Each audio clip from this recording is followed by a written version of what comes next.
Hey y'all, hey, it's your girl Morgan Renee checking in for another story time with Moramai. I've been fiending to get to y'all.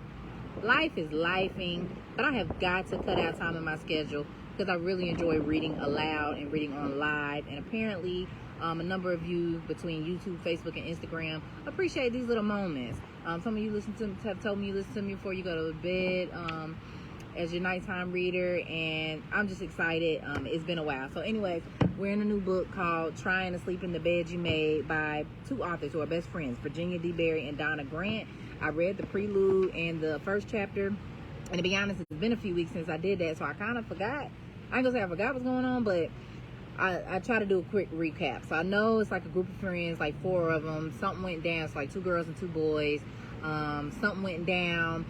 One of the young ladies' aunt or mother said, make sure you don't bring no children in my home. They're walking home from school, and they did. And something ended up happening. It was 2 brothers. One of the brothers, the older one, had found a gun, and it went off. Him and the brother was tussling. It went off, and he got shot. The oldest boy got shot, the one that found the gun. And he died. And so this is like a secret that was kept between them. And then in the first chapter, it was talking about one of the young ladies, basically her foster mom, or the lady she went to go live with, who she thought was like her aunt, was really her mother. And the person that raised her, who she thought was her mother, was really her grandmother, something like that. So I'm going to read the last page of the last chapter, and then I'm going to get into chapter 2. Because like I said, I got to go back and watch my own video to remember what's going on in the story. So, the last page of the last chapter. Why do you call your mother Aunt Verna? And excuse the noise from this traffic. I'm going to try to be louder than it. I wanted to go by the lake today, but I also needed to be in a space because it'd be raining. It'd be patchy out here, so I'm in a good space with Wi-Fi. So hopefully you can hear me over this traffic.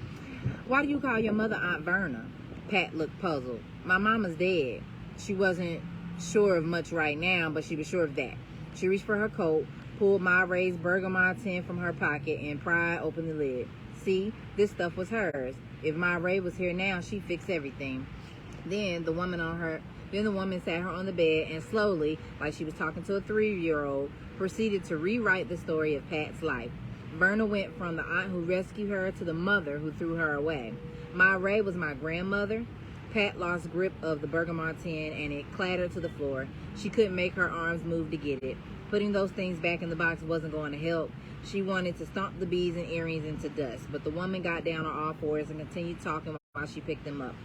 Only assault, but the cocaine possession, jail, custody, hearing, group home, foster parents, court order.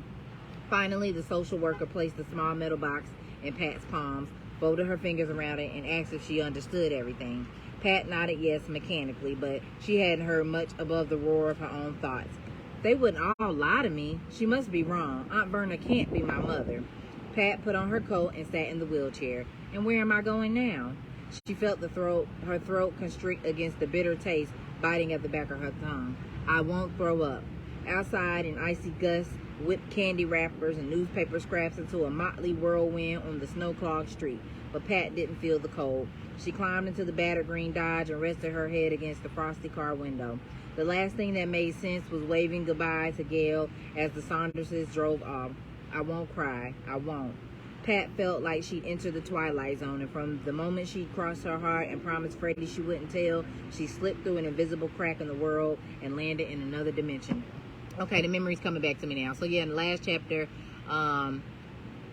she went to the funeral of Freddie, or Freddie's brother that died and was miserable, and then something else happened. I think she tried to cook on the gas stove and left it on, and the fumes from it had her passed out. And so social workers came, because this is the second time social workers had to deal with her house, because this is where her friend got shot, inside her aunt's house, who was actually her mother. And the lady that she grew up with, who she thought was her mother, was actually her grandmother. So, all right, now we're in chapter 2. And it starts off with this quote. I guess that's from the book. It says, the last stop before freedom and the rest of your life. But I don't have a home anymore. Gail wakened from a fitful sleep with Pat's words echoing in her head, sing-song like a schoolyard taunt. She's your mother, Pat. She has to come for you. Gail's logic had no time or space for gray. Mothers and fathers take care of their children, period. But Pat knew different, and she would not be swayed. After the nightmare of Freddie's shooting, Pat's life had become a daymare. 8 foster homes and 6 schools in 3 months and not one word from Verna. Pat called Gail whenever she could. How could your mother not want you? Gail shivered and pulled her pink and white comforter snugly around her. Mommy and Daddy would never let anything bad happen to me. It's not fair. It's not Patty's fault. The empty desk where Pat used to sit seemed to blame Gail for everything that had gone so wrong she could hardly concentrate in class. If I had just gone home with my stupid report card, none of this would have happened. After 2 weeks, Marcus had returned to school. She'd wait for him at 3 o'clock, and they would walk home together, but always as far apart as the sidewalk allowed, as if they were leaving enough room for Pat or Freddie.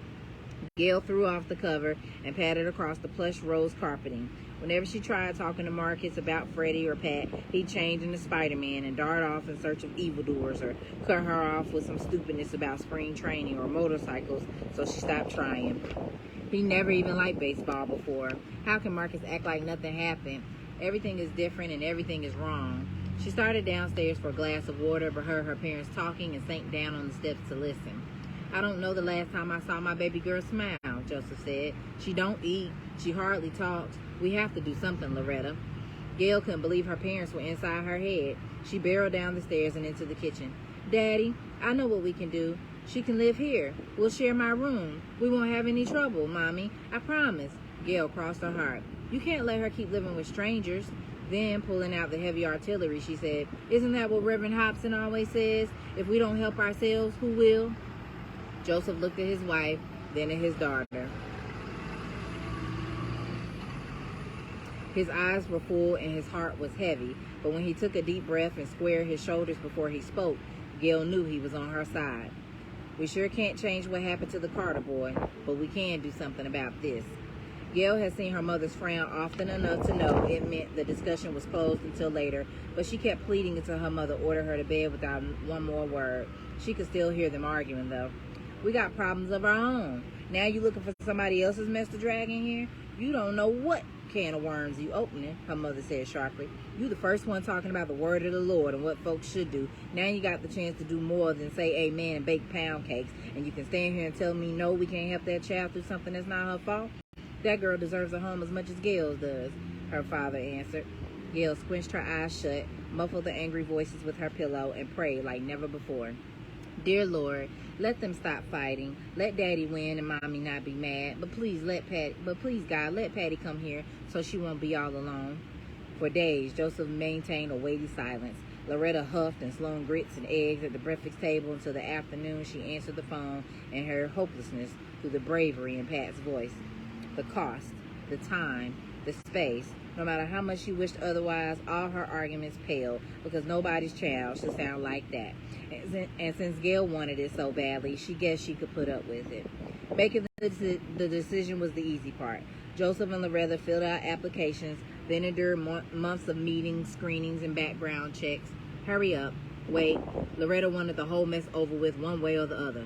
They had certainly tried. Anybody could see that. But she couldn't keep her family all shook up forever. Gail sent Pat letters and cards she drew herself with dimes and quarters taped to the bottom for ice cream sandwiches or bubble gum. She wrote and illustrated several installments of The Adventures of Gail and Pat, and she fretted and cried for 10 hot days in July when she hadn't heard from Pat, and a paperwork error meant nobody in authority knew where she was either. By the time Gail's parents, with the help of Reverend Hobson and the Mount Moriah Community Assistance Board, got through the labyrinthine tangle of social service agencies and arranged to take Pat into their home, she had given up any hope of being rescued. Excuse me. The social worker assured Pat that there was no reason she couldn't live with Gail a long time, but on the car ride, Pat clasped her hands tightly in her lap and counted beetle cars as they inched through traffic. She didn't want to get her hopes up in case something went wrong, and she was disappointed again. She learned that nothing was what it seemed, and believing in people too much only made you a sucker. Everyone had lied to her. My Ray used to quote from the Bible, "The truth will set you free," but she lied too. Every single day they were together. When Pat realized that, the foundation for all she believed in heaved and cracked, leaving her on seriously shaky ground. And unlike Verna, at least her father, whoever he was, had the decency not to lie. He just left. The car had barely stopped in front of the neat brick and siding bungalow when the screen door flew open and Gail ran, full out, yelling, giggling, laughing, surrounding Pat with her arms. "I love you, Patty." They spun in a dizzy circle, hugging harder than Pat had ever hugged anyone, finally letting herself be happy, at least for a moment. I love you too. She couldn't think of anything else to say, but Gail talked for them as they headed inside, arm in arm. The rhythm of the household changed to accommodate the new member, but the song remained harmonies. Uncle Joe and Aunt Loretta, they said Pat could call them that, squeezed the new twin bed and chest of drawers into Gail's small, cluttered bedroom. The girls got matching pink Chanel spreads, and Gail divided her dolls and the menagerie of stuffed animals that lived on her bed, so Pat would have some too. There was barely an aisle to walk in, but Gail and Pat liked the closeness, and at night they whispered across the darkness until somebody gave in and fell asleep. They never mentioned it, but Pat's old street was avoided on their route to and from school, and just like before, Marcus still pestered them. People quietly marveled at how well he'd adjusted after Freddie's accident. At first, Pat was spooked by the nightly dinner table debates. Uncle Joe, who Pat thought was all bones and joints like a gangly brown prehistoric bird, would tap a long skinny finger on the table and start, "They ain't on the moon no more than I am. They in some desert trying to fool folks." Aunt Loretta, a 5 foot nothing bit of a copper wire whose slenderness fooled those who didn't know her into thinking she was fragile, would fuss back. "We still be riding a horse and buggy, let you tell it." Then Uncle Macon, a Sunday dinner regular, who wasn't really anybody's uncle, would tell some crazy story and everybody would nod and like he was making all the sense in the world. Gail always threw in her 4 cents, and eventually Pat tossed in a penny or two. The girls cleared the table, and they crack up on the nice Joseph chase Loretta around wanting to see her knees or elbows or something silly, and she whack him with the dish towel and tell him to stop. Every other Saturday morning, the aroma of Aunt Loretta's buttermilk donuts filled the house. She'd be gone to Della's beauty den for her shampoo, press, and curl by the time the girls scampered down to the kitchen to find a platter, pile high, with golden brown rings, iced with her special vanilla cinnamon glaze. At Mount Moriah, Pat joined the youth choir where her rich, strong alto, a gift from Ma Ray, set many a hand to clapping on second and fourth Sundays. While Pat all but disappeared under the voluminous ruby choir robe, Gail chose the junior usher board because it gave her the opportunity to sashay up and down the aisles with the offering plate. For Pat, the regular pulse of the Saunders home was comforting, especially Uncle Joe. While Gail and her mother went clothes shopping, Pat and her Uncle Joe wear their matlet. For Pat, the regular pulse of the Saunders home was comforting, especially Uncle Joe. While Gail and her mother went clothes shopping, Pat and her Uncle Joe, wearing their matching Mets caps, cheered their favorite team on TV and drank red Kool-Aid out of big plastic tumblers from the gas station. She smiled when he told her she looked pretty in her blue velvet Christmas dress, even though Aunt Loretta fussed that she was getting big as a house. And she was always a little embarrassed, but very proud when he carried on over her good grades. The only spanking he ever gave her and Gail was for getting into the brown box hidden in his sock drawer where he kept the neatly folded canvas apron and white gloves he took to him to Mason's meetings. Seeing him upset hurt Pat much worse than the few licks he gave them. Gail loved to tell people she and Pat were sisters. Pat went along, even though it made her a little uneasy. She loved Gail like a sister, but no matter how nice life was in the Saunders home, Pat never once forgot that they were not her parents.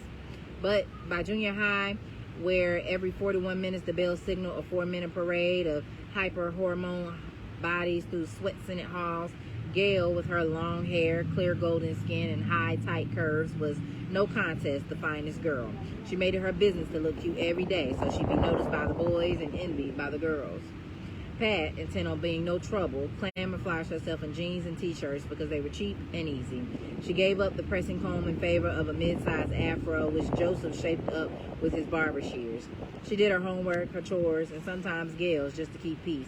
But a voice in her head whispered, "This can't last." And to keep it quiet, she fed it Baby Ruth's, bologna and cheese heroes, or slice after slice of toast with butter and elegant syrup.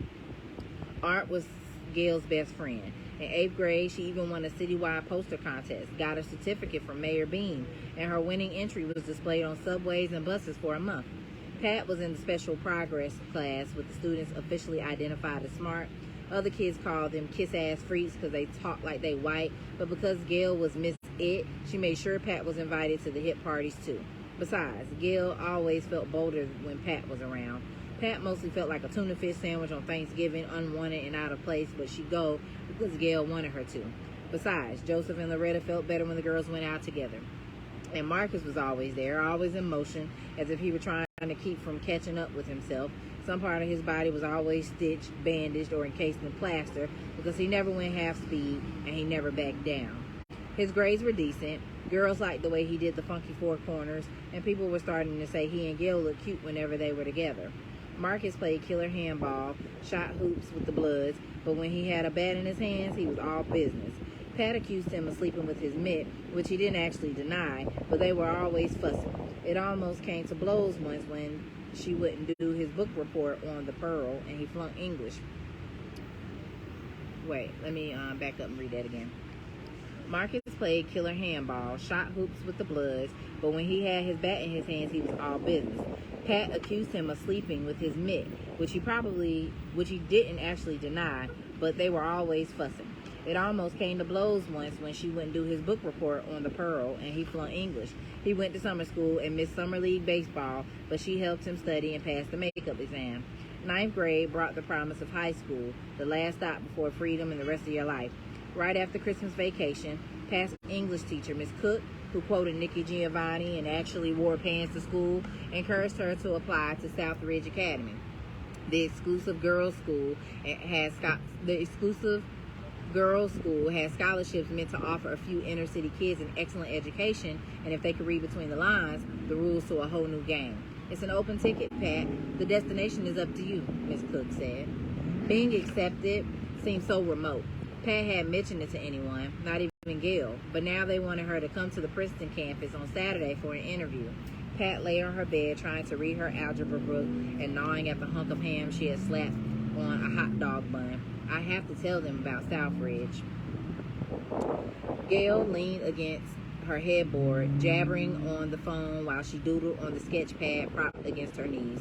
Her pastel renditions of Ebony and teen covers fought for wall space with the Mets posters Pat saved from the Sunday newspaper. The room that had once seemed cozy was now just too crowded. Neither girl had space to think or stretch or grow, but they never talked much about the crunch. When Gail needed room, she absent-mindedly pushed aside whatever was in the way.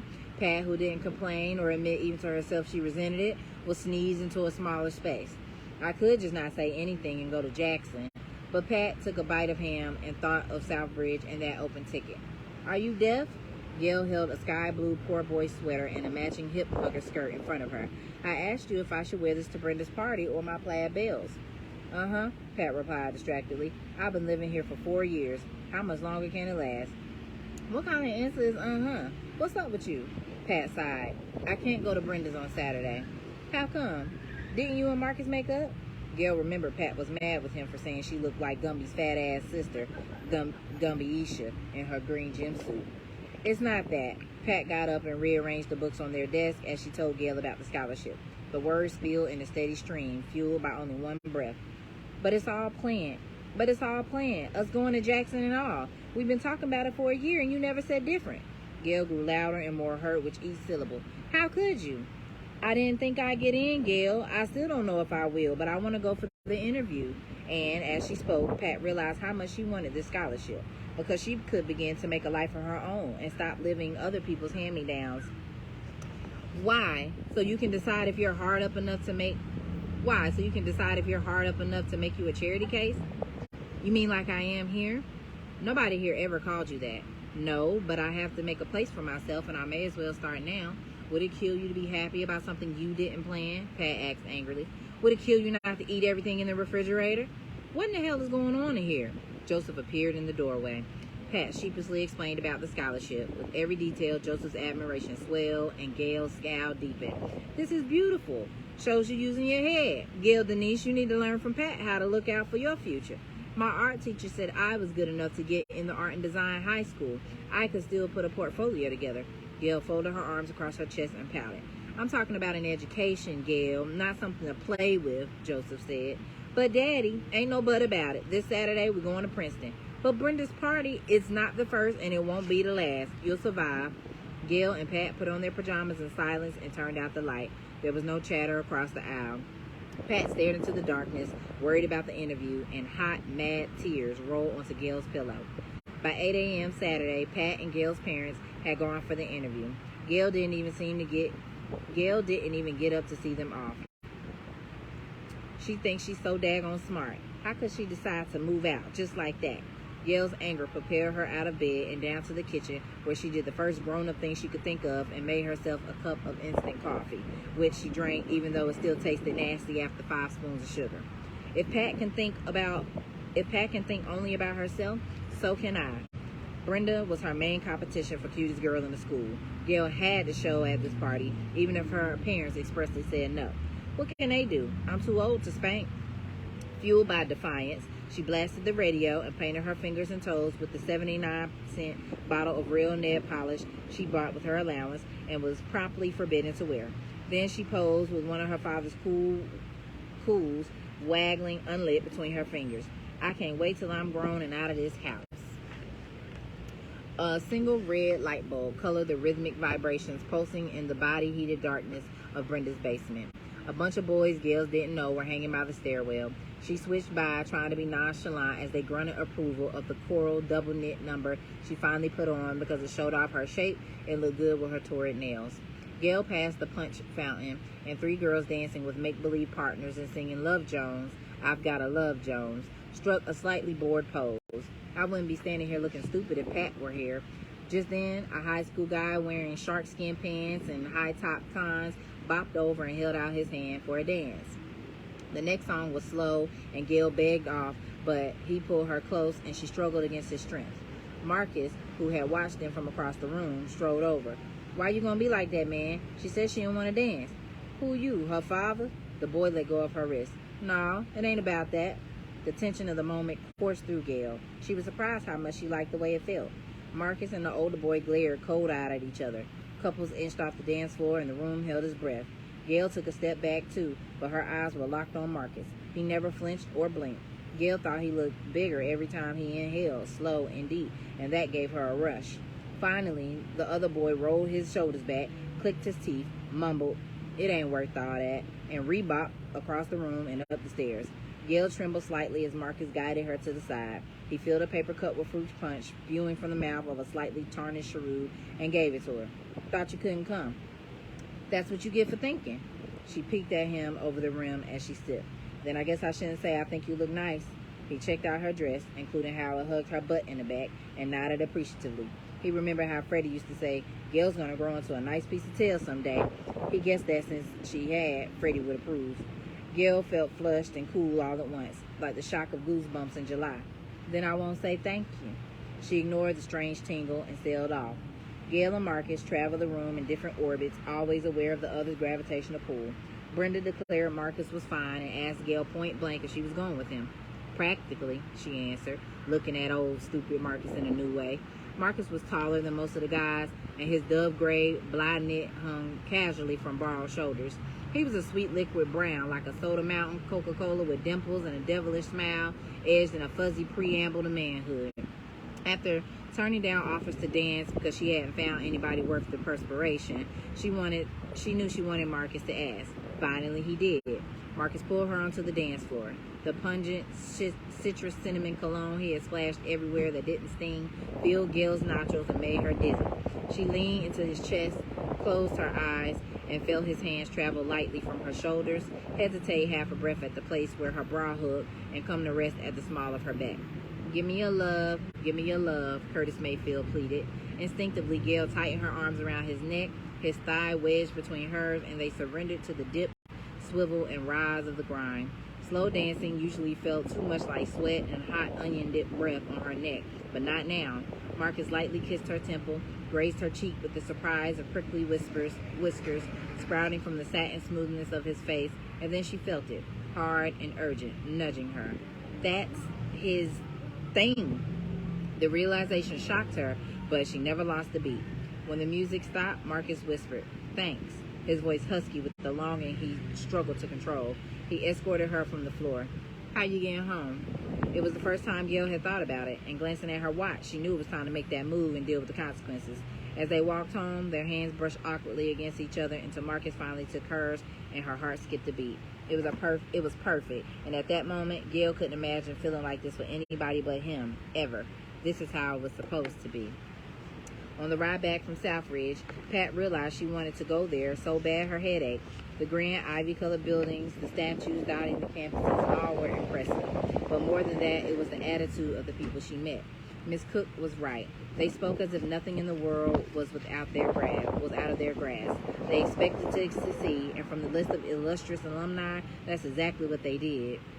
Pat wanted confidence like that and the power to decide her own future. She couldn't dream Gail's dreams in Gail's room in Gail's parents' house anymore. Anxious to tell Gail about the day, Pat raced to their room to find clothes flung all over and an empty bed. Brenda's party. I should let her sneak her butt back in here the best way she can.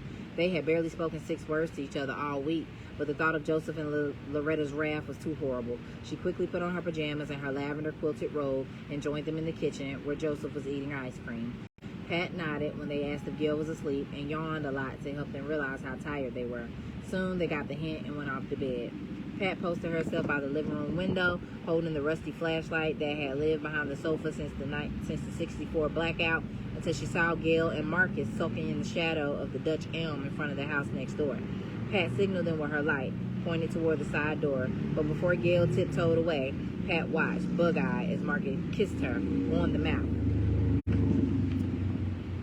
That they managed to unlock the door and tiptoe upstairs undetected was amazing, because once the bedroom door was closed, they exploded. Wild squeals erupted from girl hearts and breathy half-sentences flustered from women's lips that had dined and kissed. They called me Miss Reed. Marcus almost had to fight because his boy wouldn't get off of me. The dean said she was almost sure I'd get in. When I was grinding with Marcus. When you were what? Ooh, girl, you so nasty. I could feel his thing. Marcus's? You lying. Yeah, cross my heart. They were dumbstruck. Until tonight, the subject of boys and kissing and what it made you feel had only been gossip, titillating hearsay. After a moment, the dizzying knowledge was too much to contain and exploded in pillow-muffled screams. Which finally brought Loretta and sent Gail diving under the covers. They talked into the night, their conversation peppered with, I wish you were there when, and for the first time, the future they each wished for when they be grown and free didn't seem so far away. I'm sorry for what I said before, about the refrigerator and stuff, Gail said quietly. I'm sorry I didn't tell you about school, Pat said. What am I going to do without you? I miss you already. Gail rolled onto her stomach, hand propped under her chin. It's only school, Gail. Everything else will be the same, Pat replied. The spring skipped by quickly. Marcus gave Gail his silver ID bracelet and they became a thing, although not in earshot of Gail's parents. On the day Pat received her letter of acceptance from Southridge, Loretta cooked a big dinner, got out the china and tablecloth, and Joseph, who had no buttons left on his shirt to pop, made a toast, which they drank with grape juice and ginger ale for company only stem glasses. It was only when Pat mentioned she needed her birth certificate that the celebration quieted. Honey, your mother must have your birth certificate. It was like a cold slap out of the blue. Verna's drug possession and assault charges had been plea bargained to 5 years probation. She only showed up on the odd Christmas or birthday, always with a present that would fit somebody else's child, not hers. Their visits were always chaperoned and rarely lasted more than an hour, just long enough to twist Pat's guts. Joseph promised her they'd take care of it, call, send Verna a special delivery letter or something. That night, Pat lay awake, thinking about the official record of her birth, which had been promptly ignored by everyone involved in favor of whichever story suited them best. Here she was, 16 years old, and she'd never seen it. That made her mad. It's my right. She wanted to read it, but what else it said that nobody bothered to mention, like maybe who her father was? What if Verna lost it or tore it up? A string of questions wound into a knot around Pat's stomach, and she wanted answers to her face, not by mail. So next morning, on the way to school, she would not be dissuaded by Gail's arguments. Pat was going to Verna's at lunchtime, and she was going alone. Pat hadn't walked past her old house in years. The front yard was now patches of brown grass and bare earth. The awning above the steps was gone, and the blinds in Verna's front window hung lopsided. Pat reached through the storm door where the glass should have been and pressed the bell for a good long time. No answer.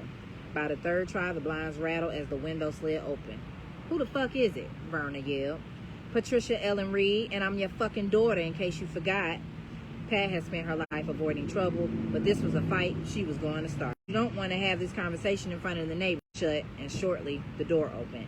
Pat followed Verna silently up the stairs. Aside from a new orange crushed velvet sofa and matching chair, everything was as Pat remembered, only smaller and sadder. I know this ain't no social call. I want my birth certificate. How come? Because it's mine. That's how come. Because I've never seen it, and it's about time. Who the hell you think you yelling at? You act like you think you grown. Verna reached in the pocket of her food-stained Quiana bathrobe and took out her Salem's. And you act like you think you're my mother. Verna raised her hand back in a slap, but Pat gripped her mother's wrist and glared. Verna's watery eyes were bloodshot brown, her face waterlogged and blotchy. Last night's scotch had fermented into something rank on her breath. Nappy gray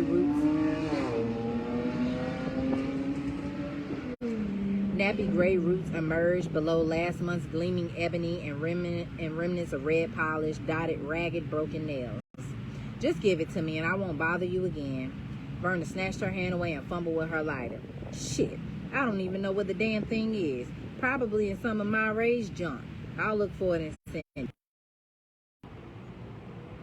I need it. I'll wait. Their eyes locked again. Pat's stony resolve couldn't be misread. Shit.